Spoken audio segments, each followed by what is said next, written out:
Hi, I'm Alex Ferentinos. You're watching BodyPower.tv, the best place for nutrition and training tips.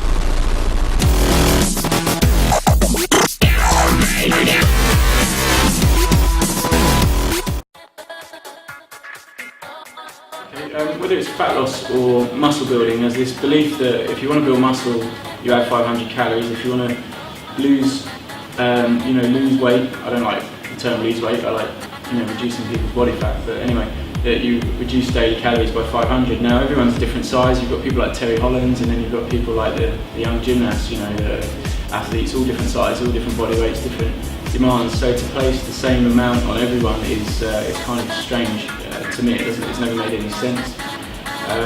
So I think a lot of people will go into this generic approach of either increasing or decreasing by 500 calories.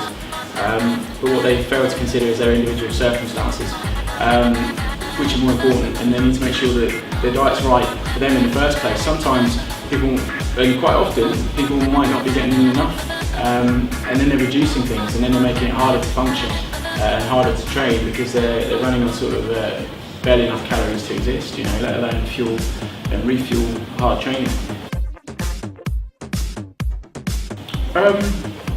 A lot of people will talk about chili and green tea in terms of improving, speeding metabolism and things like that, but it's quite cliche. They've got rather small effects in the grand scheme of things.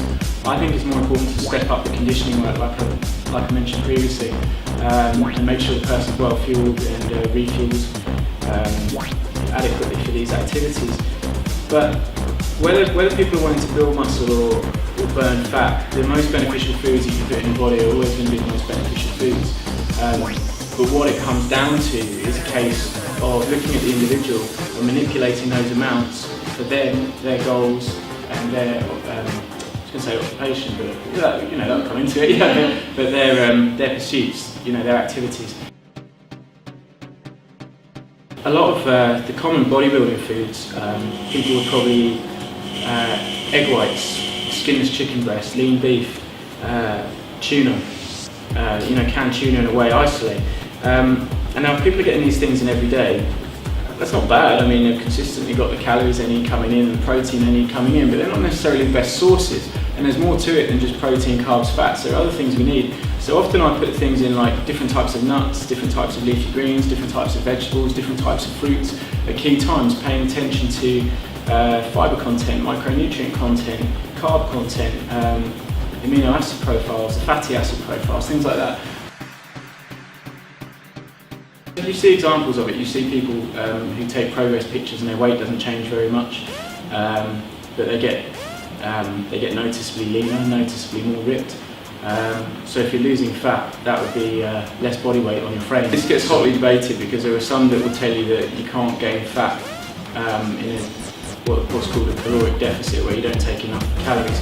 But then a lot of people can tell you exceptions to that, where if your liver's full of glycogen, that the excess floats around the bloodstream, and the only place for that to go is to be stored as fat, and that can happen in a deficit. And there are other factors like that get hotly debated. So it's very hard to say. I think it's a case of you need to be eating the right things in the right amounts for the individual, and be monitoring and adjusting what's happening to make sure they're getting where they need to go. People get a lot of success with it, but it's not something that I've ever seen a feasible way to apply it to get people to improve their training performance, which is my focus. I want to improve people's health, I want to improve their performance, I want to improve their training, and then in turn that will improve people's physiques. And I've never seen how fasting goes hand in hand with that, although there are a lot of people out there who do use it, but I can't personally say.